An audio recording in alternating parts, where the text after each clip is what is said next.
Welcome, everybody, to Office Hours here on Hosting.com's Agency Success. So glad to see you all here today. And we have a number of questions that are waiting on us in the queue to answer today.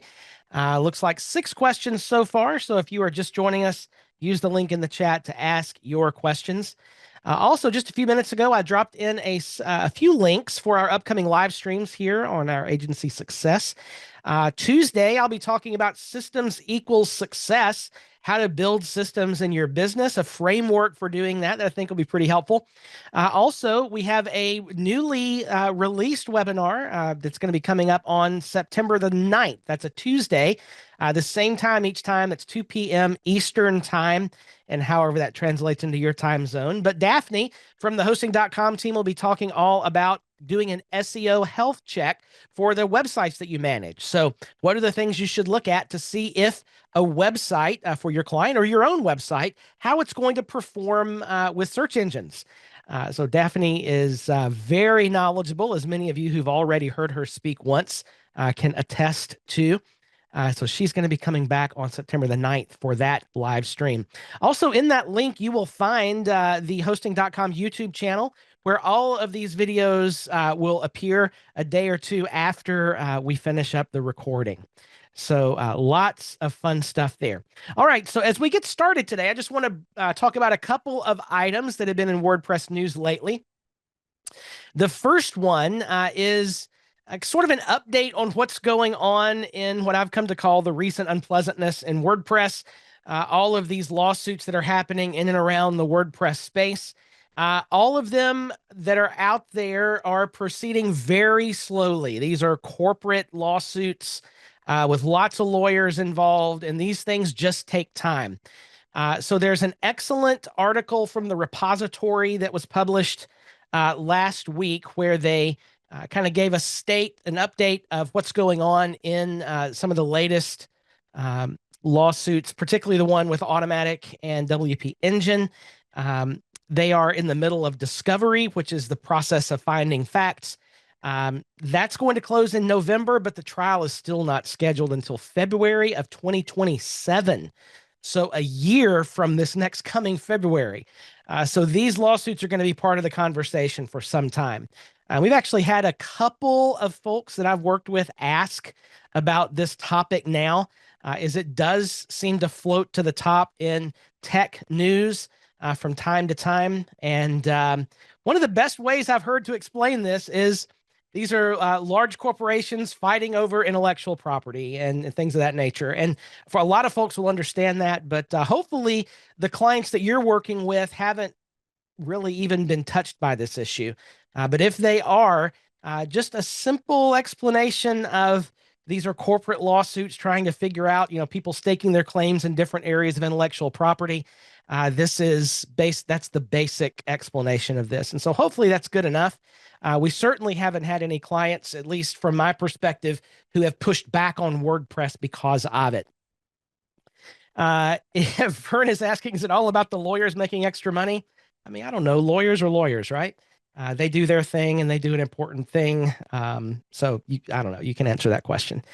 There is another lawsuit that's out there, though, from some of the customers, agencies actually, who were impacted by the recent unpleasantness in WordPress. That's a class action. And interestingly, the same judge is presiding over both cases. So that could actually speed things along rather than these two independent cases happening in two independent courts. It is the same judge. I wasn't aware of that. And that is probably a good thing. So decisions in one might actually influence or impact decisions in the other. But that case, again, it's a long way away. It's crawling very slowly through the courts. The next thing there is whether they're going to certify it to be a class action. And that's not scheduled until the middle of next year. So lawsuits in WordPress are going to be part of our lives, unfortunately, for the foreseeable future. But again, hopefully you're not impacted by those directly. If you are, it'd be a great question to talk through in office hours. We can deal with that in more detail. Another interesting little tidbit, I'm seeing a lot of different articles about how agentic AI is working its way into WordPress. We talked a little bit a couple of weeks ago about the WordPress AI team. There is actually a core team that is responsible for bringing AI into WordPress smartly, so as not to clutter things up, but actually be of benefit. And there's a term that if you haven't been reading AI news carefully, it's something that you might easily have missed. And so I want to talk about it just for a minute because it's going to become a big deal in our world. And it's called MCP, which stands for Model Context Protocol. Now, this was something that Anthropic, which is the creator of Claude, the Claude AI, Anthropic released this last fall. I think it was in November of last year. But it's basically a protocol, meaning it's a set way of communication. Like HTTP is a protocol that governs the way that browsers and servers talk to each other, for example. So this MCP, model context, given the context of the conversation, how do we talk to the AI model about it? And having these set rules of the road for this AI conversation really makes it a lot easier for people to build cool things. So they've standardized the way that apps, for example, can talk back and forth to an AI model. Now, what that does is it allows people to build tools for WordPress, for example, that say, in an AI conversational box, I want you to add a new shipping zone to WooCommerce, and it would know how to do that. So instead, like the way we interact with WordPress could be significantly changing in the not so distant future, where we might, instead of with clicks, we might actually be interacting with WordPress by conversation. So this is coming, and it's all part of the Model Context Protocol. I was watching a demo of one of these tools earlier this week, where they actually took in a conversation a product out of one shipping class in WooCommerce and added it to another, and turned on inventory management for a product just simply by typing, enable inventory management for such and such product.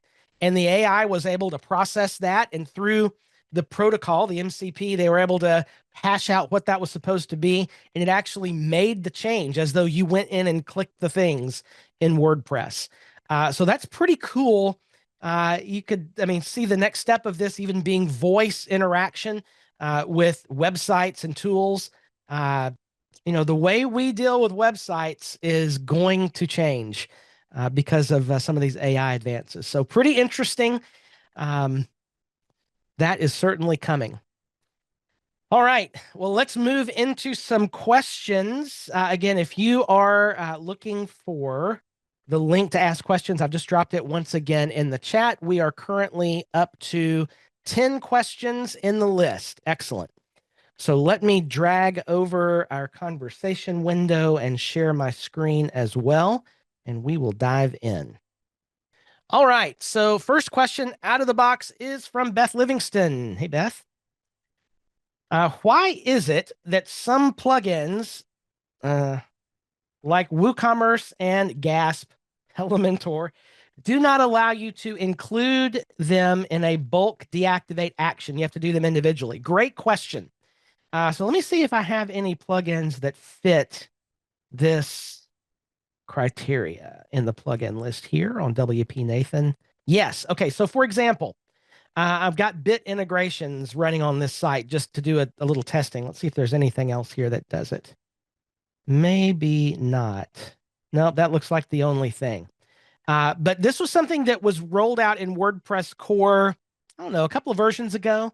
But basically, what it's called is plugin dependencies.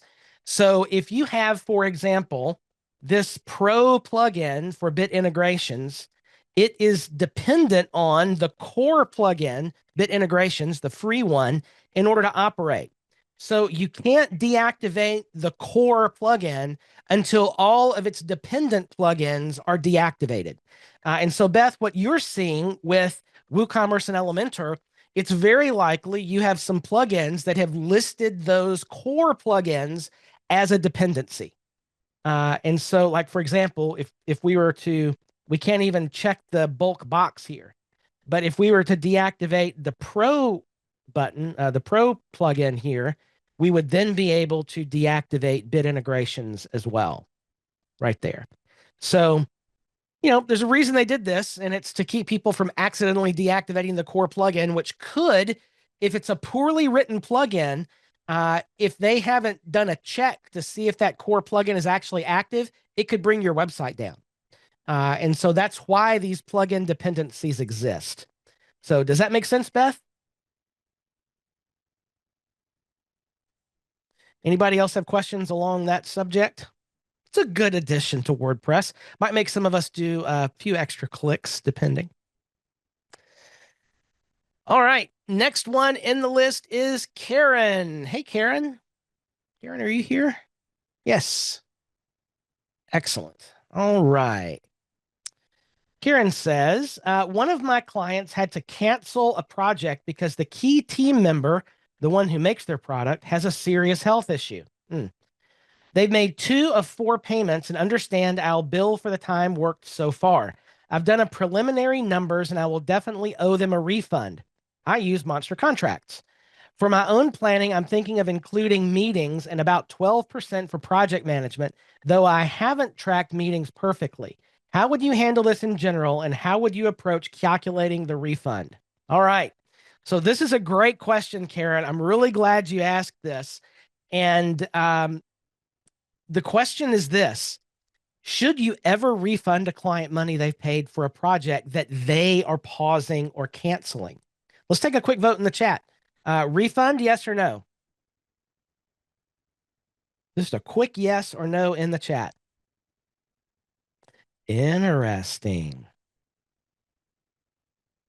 Virtually all no, and a couple of it depends. Yeah. Okay. So my general leaning on this, and by the way, the language in Monster Contract is, if the client cancels the project, there are no refunds. Period. If we, as an agency, cancel the project, then we'll determine if a refund is required. But in this case, I mean, it's a sad situation. They do have a serious health issue. However, they've engaged you as a professional, Karen, to build their website. And so you've made space for it. You've done lots of things and so forth. So at this point, what my recommendation would be is pause the project, right? And if this is a good client that, if unless there have been some significant issues with the client, I would say, you know what, we will put this, what you've paid, in the bank if you want to pick this project up again. Does that make sense? So let's just say, for example, that if you do a quick, like, I wouldn't take a lot of time to do this either, but if you take a quick look at the project and you say, they may have paid me for, let's just say, $1,000 more work than I've done. But we'll put that in the bank for you, and we'll keep it so that it's there if you ever want to reactivate the project again. Now, if they want to reactivate the project, it doesn't come at the old price, because it's likely that your price will have increased at some point in the future, right? So all this, by the way, if you're using Monster Contracts, this is all explained there. But if you want to reactivate a project that's been stalled or put on pause for any particular reason, then the project is subject to a new proposal of services, because it's likely that even if they build the site later, it's not going to have the exact same scope of work. So, let's just say a year from now, they come back to you and they want to reactivate the project. Awesome. Let's rescope it. Here's the new price. We'll give you this $1,000 or whatever that you have in the bank against that, but we pick up from there. Does that help, Karen? Or is there any nuance to this that we need to talk through?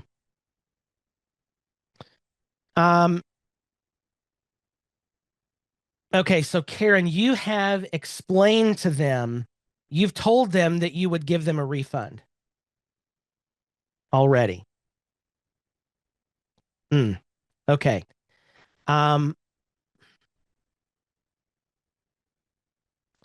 That makes it a little more challenging, right? A longtime client, but he also has a temper.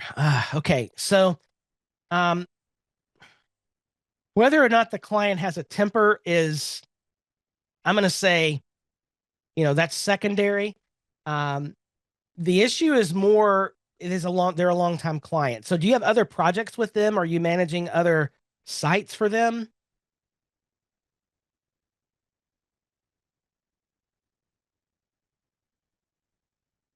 Another small site now. Okay.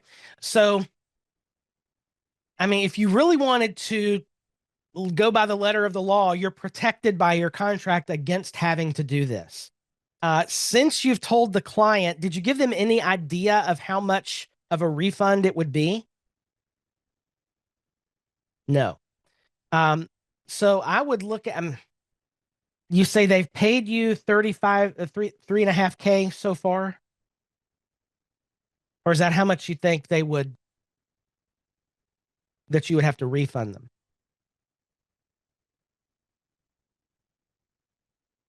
They've paid half and it would be a $3,500 refund. Ooh, that's a lot of money. Um, and how much work have you done against that half, would you say?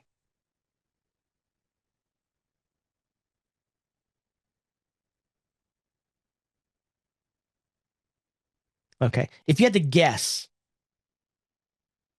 maybe three-fourths. Okay. Um, I where are you in your process? Have you done content and design, or where are you in the process?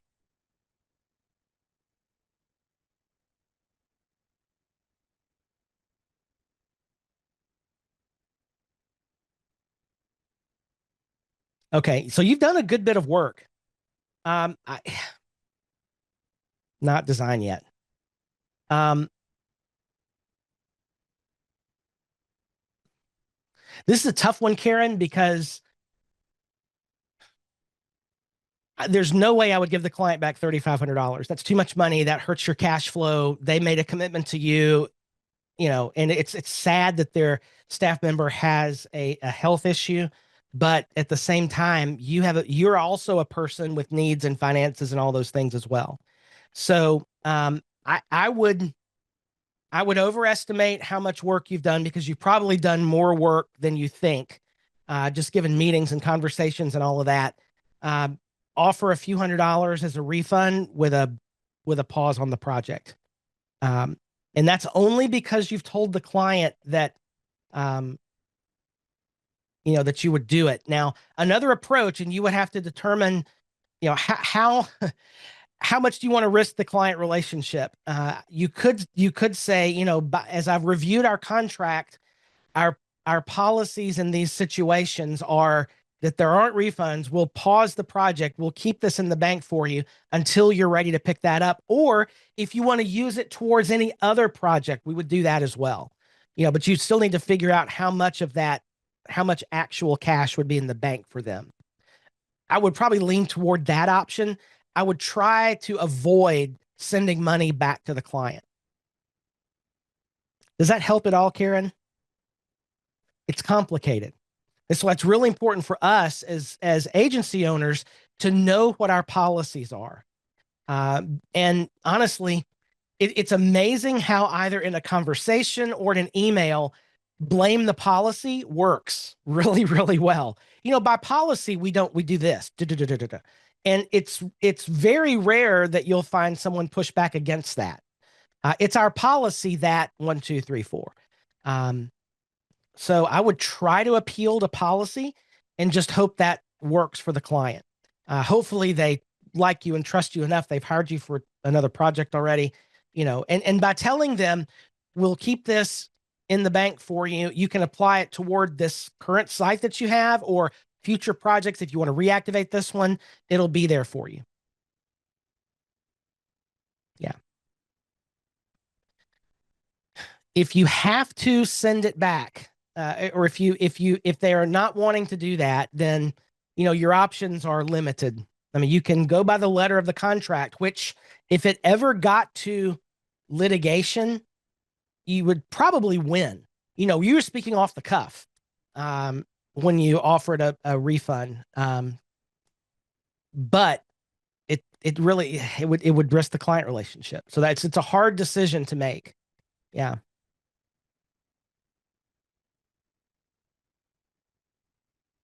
Lots of great, lots of great feedback in the chat. But yeah, if you're using Monster Contracts, it says very clearly the deposit is non-refundable for any reason, period. It's very, very clear. Yeah. Okay. Thank you, Karen. I'm really sorry you're in that situation. Keep us updated, will you? And let us know how that conversation goes. All right. Next out of the gate is Tanya.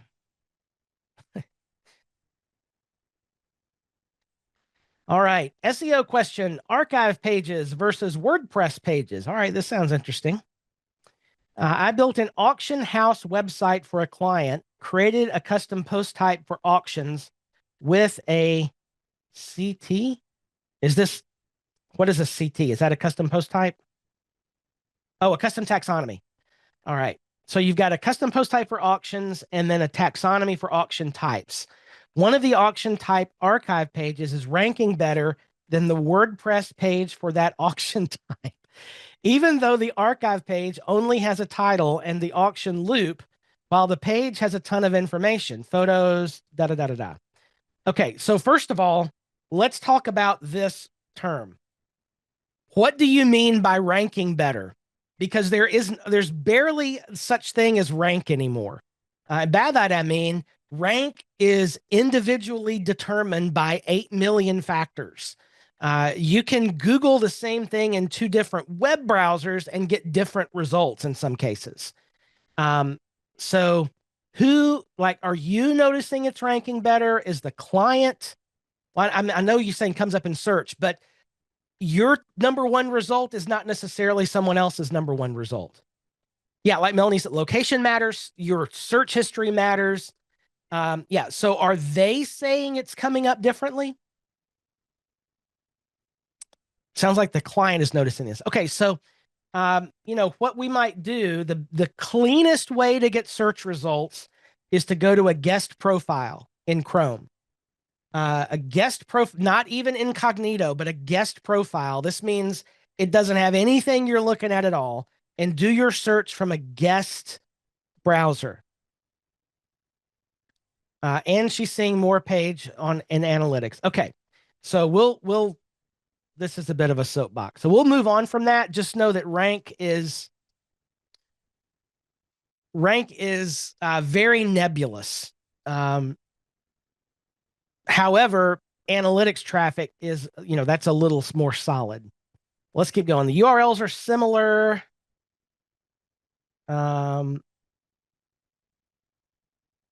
So this is the archive page has auction type in the URL. The client wants to utilize the archive page since it's ranking better. So which is better for SEO? Customizing the archive page with an element or just redirecting it to the, so don't redirect a page that's doing well. Full stop. If a page is doing well, you want to not change anything about that with a redirection, because that could really goof things up. It could also, it's so hard to tell what's going to happen with ranking based on your content. Any change to this content could cause a problem. Even if you add content to the page, it could cause, you have no idea, right? This is the nature of the beast. Probably by adding content, it won't hurt your ranking, probably, but be very, very careful as you're communicating with this client that nobody knows how Google is going to respond to anything. And by the way, in the next Google algorithm change, who knows what's going to happen to this, right? So generally speaking, adding content should be okay, but adding that element could make the ranking drop, make the traffic drop. You just don't know. So that's the iffy piece. You have no control over what Google does. So just make very, very sure that your client understands that. Hopefully it's in your contract. It's something you've talked about in a written way, in email or something like that.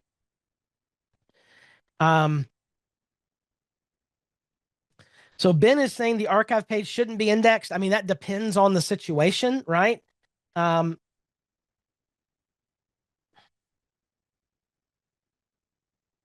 Yeah. What, okay, let me ask this, Tanya. What is the big difference between the page and the archive page? Like, does the page have more explanatory information the client wants to get across? Or does it have conversions? Or like, okay, it has more information. Um, so people are, when you're measuring traffic to the archive page, what are they doing after that? Because traffic alone is information, but like, are there calls to action on the archive page? None. Okay, well, and they're selling auction items. So they're trying to get traffic to the auction items. Is that the goal?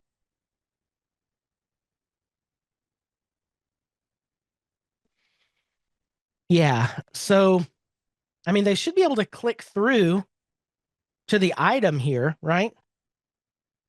So is the primary they're showing their proxy bid auctions. Okay. And then on the auction page itself, does it just have a grid of auctions? Yeah, would you drop the URLs in, Tanya? Do you mind?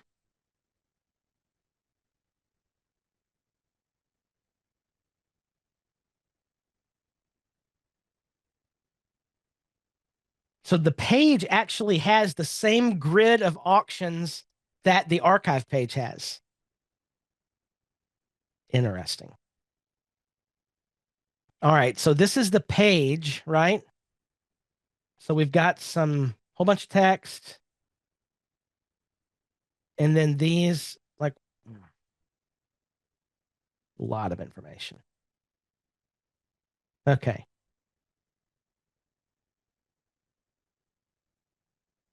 And then if we want to go to upcoming auctions, like these ones. Oh, you gave us the URLs right here. Sorry about that, Tanya.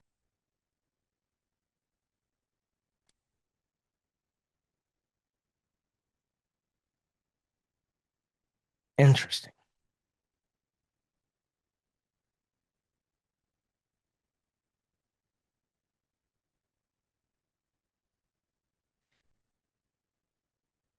Probably, probably adding, like, I'd be careful how much text I added, but I mean, which of this text do they want to add?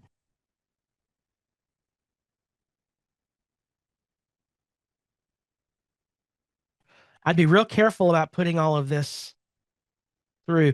The other thing I would look at in your analytics, Tanya, is traffic is hitting this page, but then what happens, right? Are you able to track what they're doing through the website? Like, are they actually clicking on these properties and then doing something, right? Um, do you have conversions tied to these buttons? All right, you have nothing to do with their SEO. Yeah, so that's really what you want. Um, or even, what if on this auctions page, instead of a read more, there was a, auction detail, or even put the bid button right here in the grid. Um, the ultimate, like, the goal here is not, with any website, the goal is not traffic. The goal is conversion, right? So how are we tracking actual conversion? And are those conversions coming through the archive page or from the page? That's really what we need to figure out. But as far as your actual question, it boggles the mind that this page is ranked ahead of this page. I don't get it. It is very, very odd. But there's nothing that you can do about that, really. I mean, you can try adding, normally it would be, I want my page with all the links to rank ahead of the page with all the content. And Google likes the page with content, but here it's backwards, and I have no explanation for that. All right, next up in the list is Elizabeth. Hey, Elizabeth.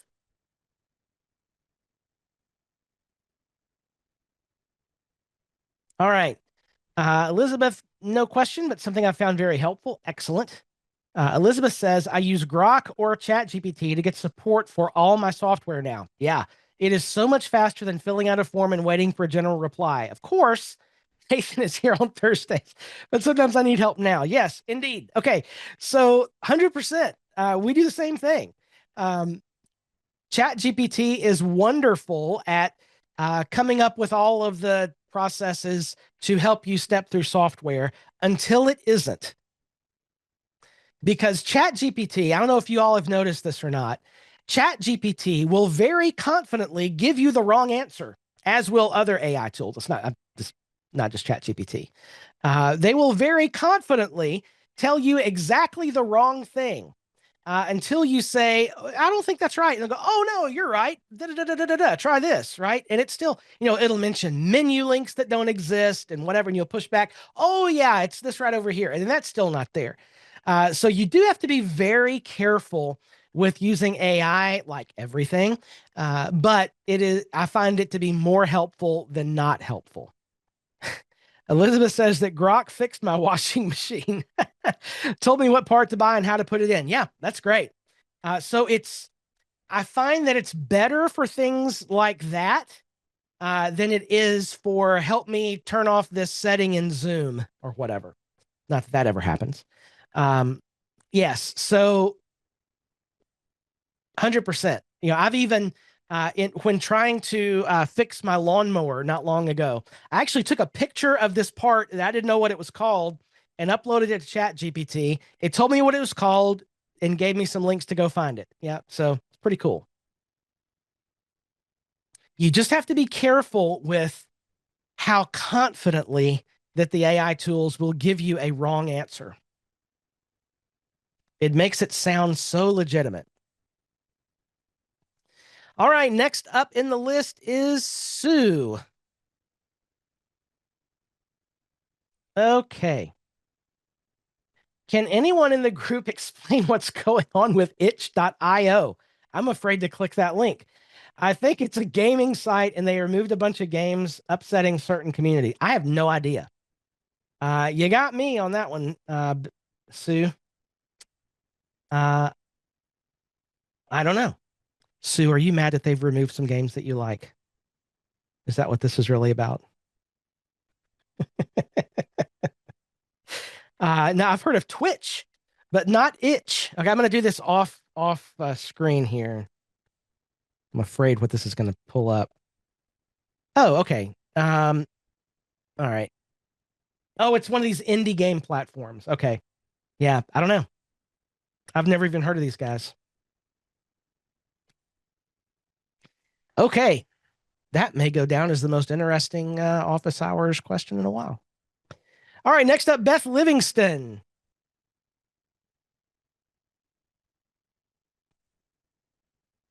All right, Beth.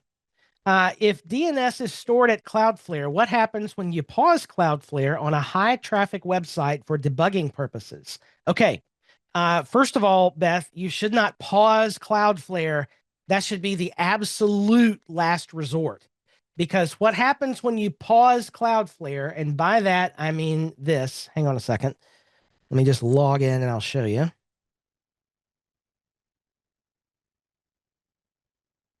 And while I'm doing this, Beth, what are you trying to debug specifically?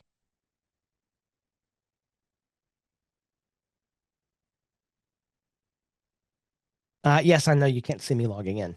That was on purpose. Too long to explain. Okay. So there is a option down here at the bottom for pause Cloudflare. Now, let me tell you what that does. It completely takes Cloudflare out of the loop, right? Which means that if you don't have it's going to pause all of your firewall rules, it's going to pause all the caching, it's also going to pause your SSL certificates. So if there isn't an SSL certificate present on your host that's like a legitimate certificate, not just a self-signed certificate, you'll get the SSL error, right? Now, if your host properly has like a Komodo certificate or cPanel or whatever, their own actual certified certificate. That's a redundancy, but through an actual certificate authority, then it'll be okay. However, if it doesn't, and many servers don't anymore, if Cloudflare has taken the SSL responsibility, then you'll get an SSL error. So what I would suggest you do instead is put it in development mode right here. So what development mode does is it turns off caching. Okay. If the issue is I'm just having trouble for my site, like seeing some things show up correctly, you want development mode, not pause Cloudflare. Okay. Yeah. So confirm. Now, what that's going to do is bypass. The only thing dev mode does is bypass the Cloudflare cache. So you should see directly at your website. So if you're having trouble, like you've made a change or the CSS is wonky or whatever, you can pop it in development mode and that'll let you see. But pausing Cloudflare means that you are turning off all of the things. And that's really a last resort. All right. So does that answer your question, Beth? Oh, it's weirder than that? Okay. So without any further information from you, that's about as far as I can go. Does that get you where you want to go? Or if you want to provide some more information, some more context, I'll be happy to answer some more. Okay. Yeah, a high traffic website probably would not do that unless it was just the very last resort. Okay. All right, next up is Richard. We have 3 more questions in the list after this one. So if you have a question you'd like to ask, the link is waiting on you there in the chat. Hey, Richard, how are you? Here is your question. I have a WooCommerce store with about 1,000 purchases a year. What maintenance and database activities should be a part of maintenance? Okay, great question. So that's pretty low traffic. Richard, I don't know that you would need to do anything particular with this. So you're talking about 100 a month, a few every day. That's really not super high traffic. WooCommerce ought to clean up after itself pretty well at that level of traffic. You might go in and run like a database optimization if you want to every now and then, but you probably shouldn't even need to have to do that.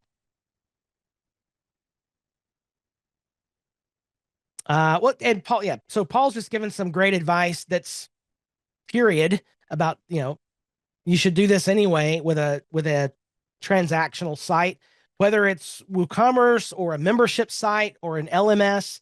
Having a couple of database backups every day is probably a good idea to be able to roll back.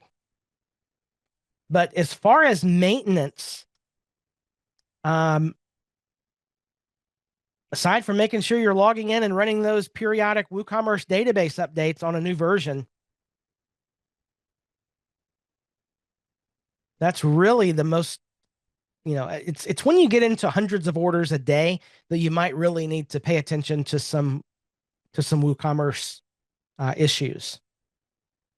So Richard, is there something in particular you're concerned about? So you're logging in every day for updates? Yeah. Okay. Oh, so here's an interesting point. WooCommerce itself. WooCommerce Core is one of those plugins that I would strongly advise waiting. It's like a WordPress core update. Just by policy, we usually wait until the .1 to update WordPress to the next core version, just in case. WooCommerce Core is one of those plugins that I treat that way. So when there's a new WooCommerce release, we don't update it right away. We let it sit, let the dust settle for a couple of weeks. If it's a security issue, you'll get that patch anyway. But maybe let that WooCommerce update sit for a couple of weeks, just particularly because if you are using a number of WooCommerce add-on plugins, for whatever reason, many of those developers they don't start making their plugins compatible until after that WooCommerce core release happens. So yeah, make sure that pause those updates, pause your add-on updates as well, to let some time pass between those core updates. Now, one thing I will tell you, if you're not already watching develop,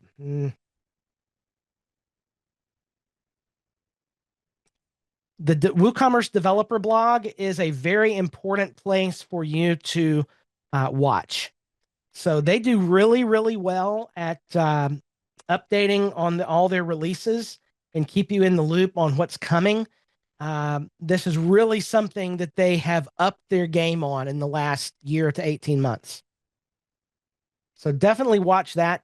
Richard is saying size and archive. So Richard, do the products change a lot, or are they pretty consistent?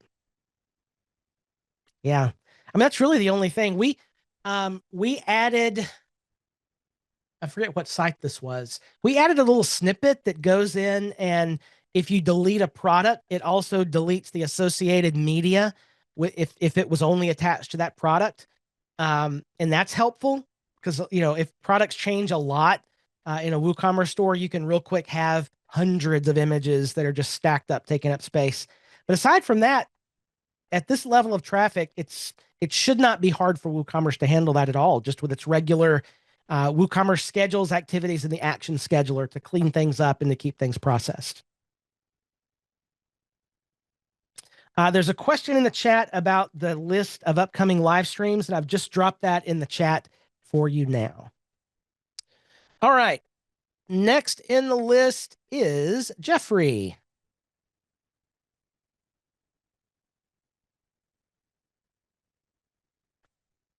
All right, Jeffrey, when you're building a staging site for a client, do you continue to keep the mobile version looking good, or do you wait until the client has at least reduced requests to a minimum before you polish up the mobile version?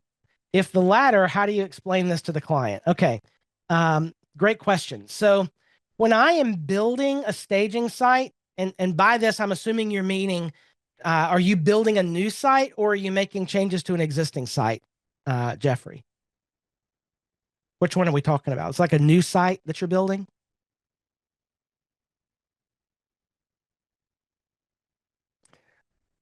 Sometimes both you. Okay, so let's just answer it. It's probably a similar answer, but I'll answer it as though we're talking about a new site build. We don't let the client see that at all. I do not want the client to see how the sausage is made, because inevitably this is what will happen. Well, I looked at this on my phone and it looks terrible. Oh, I looked at this page and it doesn't look finished. Yeah, that's because it's not finished yet, right? So we don't let the client see the site until we're ready for the client to see the site. Otherwise, you're going to get 800 emails. Hey, did you see this? Yes. And it's not done yet. So we lock it down. The client doesn't see that at all until, and this is very important, until we have a call to walk them through the site when development is finished. So don't just send the link, walk them through the site, have a call, show them what you've built, some of the neat things that you've done, show them why you made certain design or various decisions on each page where you had to do that. That will, eliminate a lot of those. I don't like that color blue, or I don't like the way that's look. If you explain why you make the choices that you do, then that oftentimes short circuits a lot of the questions that the clients have. And so as far as the responsive view goes, we do that as, when we're finished with the page, we'll, make sure that all the responsive works before we go to the next page.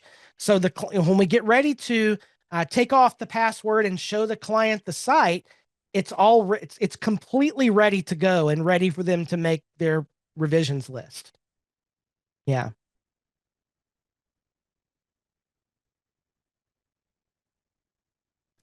So Jeffrey, does that help? Oh, so you're describing in the chat, you probably work too closely with your client during the build. Yeah, it may be. And so a lot of it depends on your process, but in the process that I explained in our last problem client live stream, and I'll talk about again on Tuesday in the Systems Equals Success live stream, we separate design and development, we separate content and design. So if there are any pieces of the site where, like, this is going to be one of the key pages, and we want to make sure we get the client's buy-in on how this looks, we do that at the design phase. So in the design phase, the client gets a view of the home page and maybe another significant page or two, depending on the site and the project. So they're going to see what it looks like there at the design phase. And that's where we'll collaborate before we actually start to build it, because it's much easier to change things in design than it is in actual development. I'm seeing in the chat that I may be sharing the old systems equals success link. Sorry about that. Katie may have the actual one for us. I apologize, everybody. The one in the Slack channel is correct. So hopefully you're a member of our agency success Slack, and you can definitely find it there. And Katie is on the money. Right there is the link for systems equals success. So this is a really good discussion to have. It's really important. What we found is collaborative work takes so much longer. Oh my gosh, it takes so much longer. And it can be intimidating to the client. So I would not try to do collaborative development unless there was a really good reason for it.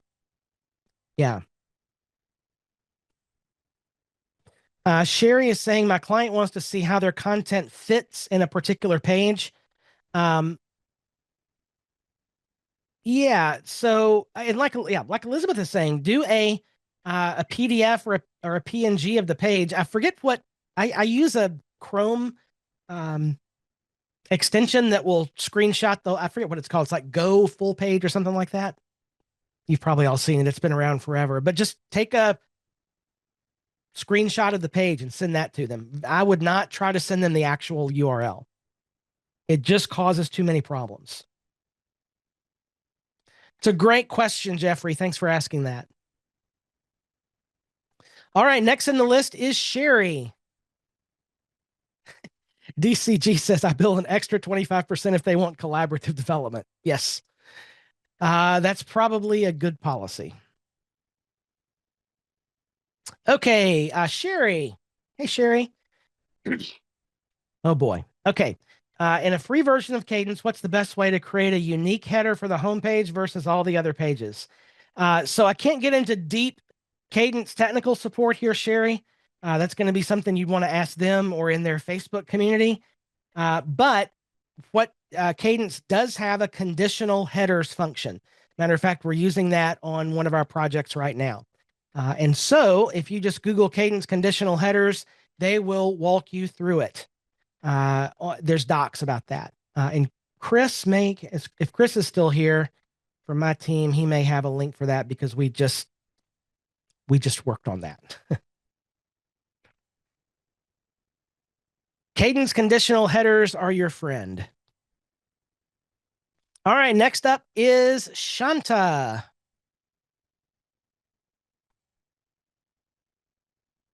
All right, really off topic. Okay. I have an interview this coming week. I know some people in the company and some that have been long gone. Question: is it good etiquette to name drop during the screening interview, or go the other way and don't mention that you know them? I don't know them really well, but they would probably remember my name if they were asked. Oh, this is a great question. So Shanta, have you reached out to these people? So here's the thing, especially people that have been gone for a while. You don't know what capital that person's name currently holds in the organization. So if you mention something about someone who has maybe they didn't leave under good terms or things have soured since they left, which is often. Okay, so don't mention them. The people who work there, I would reach out to. It's like putting someone as a reference on a resume, right?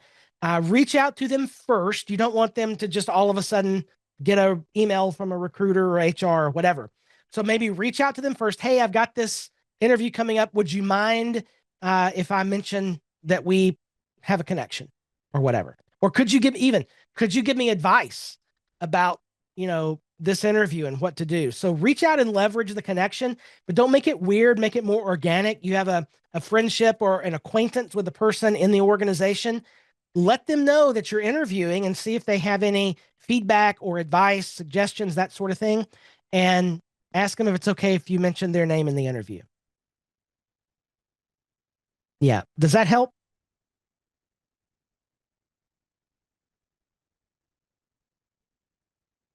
Okay. So you met the CEO. That's where I'd be kind of careful. Meeting a CEO, like the CEO meets hundreds of people every week, probably. So just that's the one to be kind of be careful of. Mention them multiple times, right? Well, then have you reached out to the CEO and let them know you're applying for this position? Hey, remember we met here, there, whatever. Just kind of let them know that you're applying. I Is that good? Okay, let's take a vote in the chat. Is that good etiquette? What do y'all think?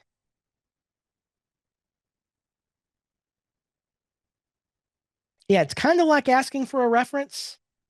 I don't know. It doesn't bother me, Shanta. I would just say, we've met several different, at several different times. I've appreciated this about our conversations. Just wanted to let you know I'm applying for this position.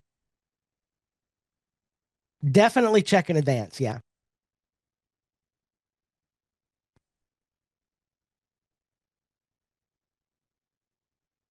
All right. Let's move right along here. So good luck, Shanta, by the way. Hope it works out for you. All right. Shauna is next. I have a website designed with full site editing. God bless you. I am really happy with the way it looks, but I recently discovered that the theme has not been updated for a couple of years.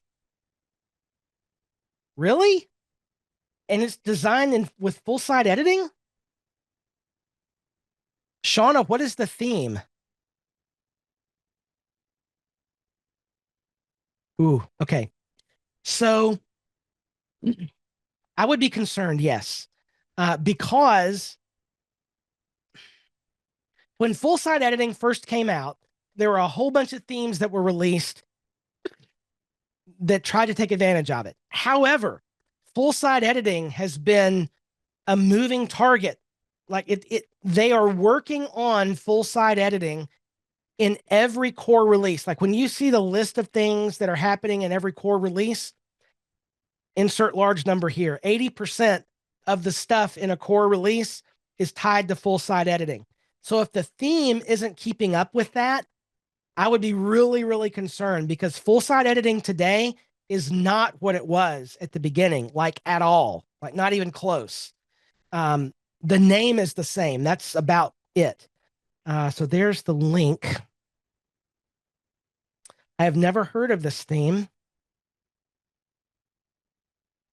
Ooh, I I would be concerned about it. It really depends. I would be concerned about it.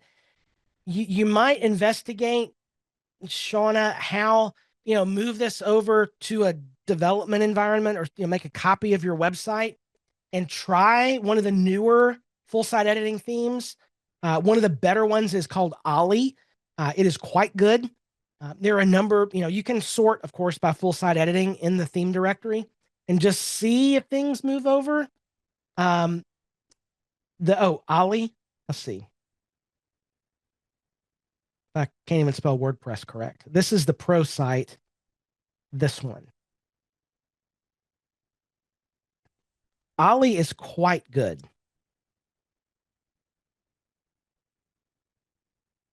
And the developer is heavily invested in its development. Yeah. So yeah, that's one I would definitely be concerned about. Yeah. All right. Last but certainly not least for today is Tanya. Okay. A grid builder question. Is it possible to sort a grid by date and taxonomy? Yes. I want to display some auctions. I wonder what this site is about. In a carousel grid, and I want to display both past and current. I want them to be sorted by date. I want the, wow. Okay. The current auctions to display first and the past auctions to be displayed after.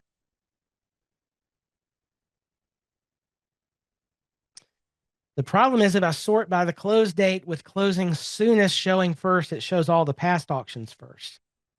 That's a tough one, Tanya. I would push back on why do you want to show closed auctions anyway?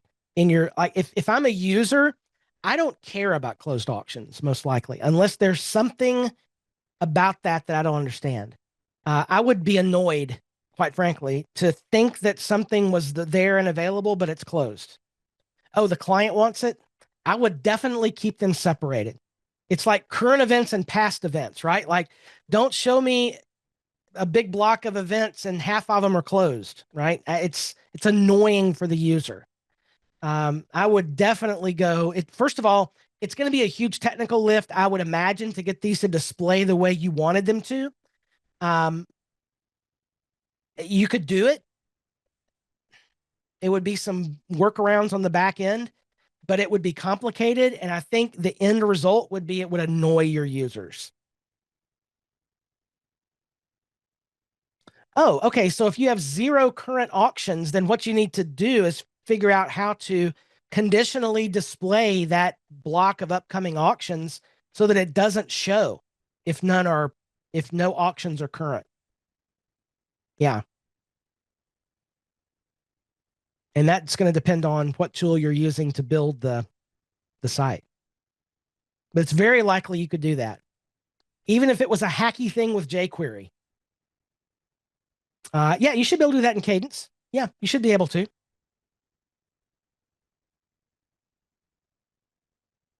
Oh, so yeah, thank you, Melanie. So Tanya, is the real issue that they just don't want it to show no new upcoming auctions?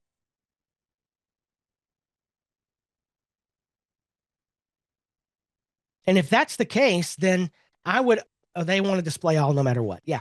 I would still do 2 blocks and try to hide or maybe not even hide, but just have a message. There are no current auctions, check back or whatever. Or even better, or do they have an email list? Sign up for the email list to get notified, that sort of thing. But you do want a notice there to let them know that, hey, currently, but check back because we could be adding new ones anytime. Yeah.